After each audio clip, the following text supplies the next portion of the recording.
sa impact naman ng estudyante. Meron ka bang istorya, may isa o dalawang estudyante na parang nag-impact talaga sa buhay mo? Or kahit di man direktang impact, yung parang, basta yung memorable na estudyante. Ganun.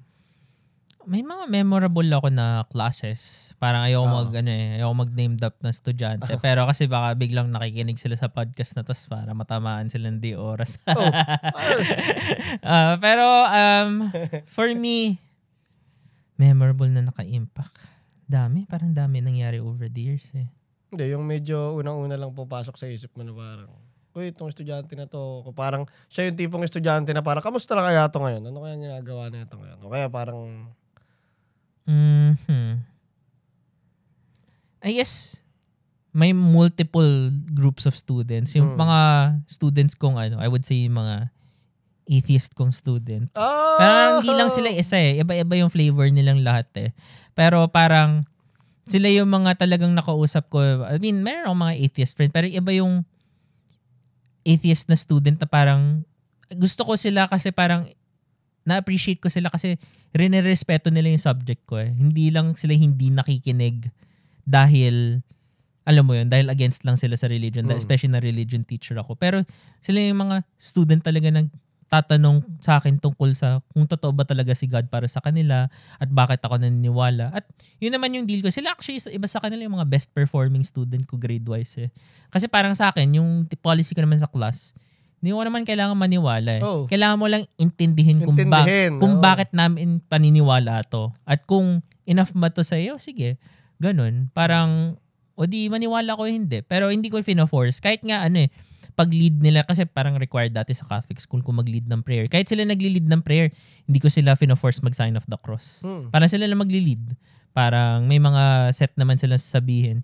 Kaya yung mga interesting na profound nalala ko may na-meet akong estudyante. Hindi ko pa siya actually, yung isang encounter ko, student. Hindi ko pa siya naging student nun. Pero magiging student ko pala siya in the future. Is, bumisita ako dati sa una kong school.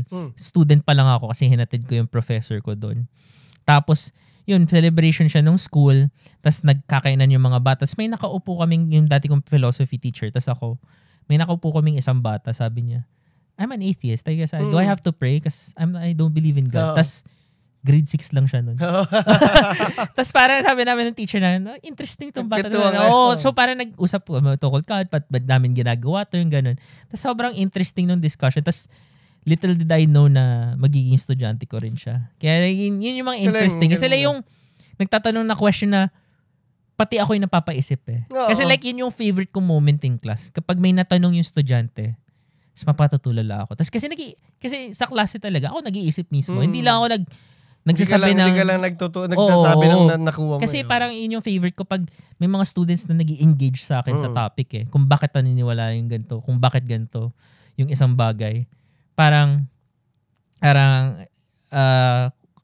kung ano ibig sabihin ng, for example, forever, ano ibig sabihin ng isang promise sa isang tao. Pag sila mismo nagtatanong sa akin, tapos napapaisip ako, sasabihin ko, di ko alam. Parang genuine yung sasabihin ko in class. Di ko alam. Parang, tas nafa-fascinate rin yung students kasi parang, ba't di niya alam? Oo, pati si teacher pala hindi niya alam lahat. Tas parang, sasabihin ko, pag-isipan natin ng sabay. Tas parang ganun. Yun yung parang, yun yung tunay na dialogue. Discourse nyo, no? Oo, nagiging tunay na dialogue siya. Hindi siya nagpo-prove kung sino mas tama o hindi. Pero genuine na tanong kung paano namin hahanapin yung sagot na to. So parang yun yung mga yun sa mga naman favorite, pero sa mga memorable kong encounters with my students. Saka yung sinabi mo rin kasi na mas sila yung nakikinig na yung mga kasi ako bilang isang dating atheist agnostic ako ngayon. Dating atheist, talaga makikinig ka kasi feeling ko para umabot sila sa point ng atheism is talagang may gusto silang intindihin. Na kahit na may sinesearch silang bagay na kaya nila na-question kasi nga interesado sila doon sa bagay at talagang gusto nila magkasagot. Nagkataon na kaya sila napunta sa conclusion na sa atheism kasi nga nung panahon na yun na nakuha nilang sagot is hindi. So parang talagang nakita ko nga rin yung mga dati kong kasabayan na medyo ganun. Sila rin talaga yung mataas ng kamay, matanong, sila yung, tsaka napansin ko sa mga atheist na kilala ko, mas alam pa nila yung Bible kaysa sa mga kilala kong mga Katoliko na tropa mo lang o ganun. Kaya interesting sila kasi sila yung nakikitagisan talaga sa sarili nila. Kaya yun yung mga interesting kong ibang students. Hindi ko yung sinasabi, hindi interesting yung iba. Pero sila yung, at least yung isa mga comes to mind na yung mga memorable kong estudyante. Kasi yun nga, yung sa mga first encounters ko sa first school ko, pinag-turuan, yun nga, atheist yung bata. Nakagulat yung grade 6, no? Oo, kaya nakakatuwa eh. Kaya panahon na yun, napaka-religious ko. Tapos naging estudyante ko siya. Kaya parang ako, okay. So, para sa'yo, binigyan ako ng Diyos ng... Oo, parang, para parang magbalik loob siya. Hindi naman gano'n. Kamusta na kaya siya ngayon? Hindi naman yun yung goal ko ngayon. Dapat nag-graduate na siya ng college, ganun na ako tanda. Pero siya kabata na turuan. Pero parang okay naman daw siya. Hindi, pero kumbaga, yung sa belief niya. Feel ko, mas... yung pa rin? Hindi. Feel ko nag-change siya. Kasi parang, yung perspective ko naman sa religion, at least sa Catholic religion, di naman siya set of paniniwala lang siya. Pero isa siyang relationship eh. Totoo. At bahala na yung taong na yun kung tatanggapin nila yung relationship na yun eh, hindi. Yun yung at the base of it eh. Kaya yun yung mga interesting kong mga student na encounter na nakapalit. Pero at the same time, yung interesting ko rin ng mga students, yung mga yung mga sobrang naniniwala kay God. Tapos gusto ko silang binabasag eh. Ang galing no? Yun yung mga favorite ko, lalo na nagtuturo ako tungkol sa prayer. Tapos sabi ko, dati yung sa namin topic nga prayer. Pero tinanong ko, minsan nahalata ko naman sino pinaka-religious sa klase or yung mga ganun, mahilig magdasal. Tapos tinatanong ko palagi sa kanila, so sino pinagdadasalan mo kung pinagdadasalan mo si God? Tapos parang sabi nung iba, hindi ko alam. Tapos sinasabi ko sa kanila, so pinagdadasalan mo ba ay parang wall lang? Parang sounding board lang ba siya sa'yo? May narinig ka ba? Tapos sinasabi nila, wala naman po. So, ibig sabihin, sino ang ginakausap mo? Yung mga ganun, yun yung gusto kong gawin. Parang tinitrigger mo pa yung curiosity nila para mas makilala pa nila si God. Oo, parang ganun. Kasi totoo naman, sa general na pagdadasal ng isang tao, wala naman silang naririnig eh. Pero at the same time, ba't nga ba tayo nagdadasal? Kaya parang gusto ko silang questionin kung ano ba talagang naririnig mo sa pagdasal. Lalo na kapag nagdadasal ka, yun nga, parang sa commonplace understanding ng maraming tao, feel nila dapat kinakausap sila ni God. Pero ang problema is, paano mo alam kinakausap ka ni God kapag di mo alam yung boses niya? 'Di ba? Parang yun yung mahirap eh. Pag tinatawag ka ng kaibigan mo or ng stranger sa cellphone, 'di ba? Pag may unknown number, kapag tinawag ka ng barkada mo, alam mo yung boses niya eh. Pero pag tinawag ka ng hindi mo kilala, alam mo rin kung sino ba to. Kaya sa pagdadasal mo ba, sino ba tunay na papakinggan mo? Ikaw lang ba? O hindi mo lang alam kung sino ba yung si God? Kaya kailangan mo siya mas kilalanin. So may ganung level na kailangan namin pag-usapan. Tapos lalo na din sa mga sa mga atheist ko naman na students, yung mga favorite kong example, sorry.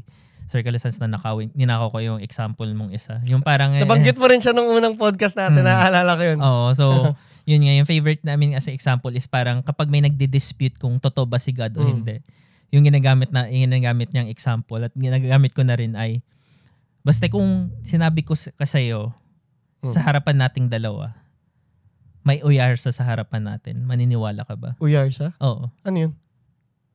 Hindi, naniniwala ka ba may uyarsa sa harapan nating dalawa? Uyarsa? Oo. Hindi ko alam yun. Pero, sabi mo bang meron o hindi? Wala. Paano mo nasabing wala? Ha? Paano mo nasabing wala? Hindi ko siya nakikita eh. Pero, ano ba yung uyarsa? Hindi ko rin alam. Kaya nga, di ba? Nag-gets. So, parang, di ba, pag translate natin kay God, paano mo nasasabing wala o dyan siya kung hindi mo kilala kung sino ang Diyos, di ba? Kailangan, kapag may nag-uusap na atheist o isang tao na naniniwala kay God, kailangan may common definition sila kung ano ba yung Diyos. Kasi kung hindi mo alam anong uyarsa, hindi mo rin masasabi kung nandyan siya o wala. Hindi mo masabi yes or no. Hindi mo alam eh. Actually, pag nasa debate nga ako ng religion, medyo ganyan ang inaano ko. Ano ba muna si God? Oo, si diba? God kasi parang yun sa heart of it eh. We'll take ko to sa philosophy of religion class ko. Ano ba yung pinagkilala natin bilang Diyos? Kasi kung may describe na atheist na Diyos na parang distant, na hindi ko siya nararamdaman, sabihin ko, kung yan yung definition natin ni God, o di atheist rin ako. Kasi, yung kilala kong God, ibang-iba. Hindi, nararamdaman ko siya. Hindi lang sa nararamdaman mo in a physical sense na tulad ng kahit na anong bagay tulad ng chair. Pero yun, 'di ba? Parang kailangan may operational definition kayo kung saan nagmi-meeting point kung ano ba talaga si God. So, sorry, yung OR sa reference na yun kay C.S. Lewis yun. Meron siya sinulat na science fiction books kasi. Ayoko na sabihin Parang kung gusto mo malaman, basahin mo mga space fiction books niya. Yun. Pero yun yung mga isa naming examples sa class na ginagamit. Tapos parang when it comes to atheist, parang doon sila napapaisip. At yun yung favorite ko rin kasi walang safe sa class ko. Niniwala ka, hindi ka naniniwala, kung in between ka, hindi ka safe sa class ko, babasagin kita. Actually, yun ang pinaka-role nga talaga ng isang teacher na dapat maintindihan nila. Yung pag-intindi, yung iba kasi yung knowledge lang, iba yung alam mo lang, pero iba yung naiintindihan mo eh. Yun yung parang medyo napapansin ko rin sa maraming devout Catholics. Na parang sunod sila na sunod, nang parang hindi naman talaga nila naiintindihan. And feeling ko na kailangan lang nilang hanapin pa.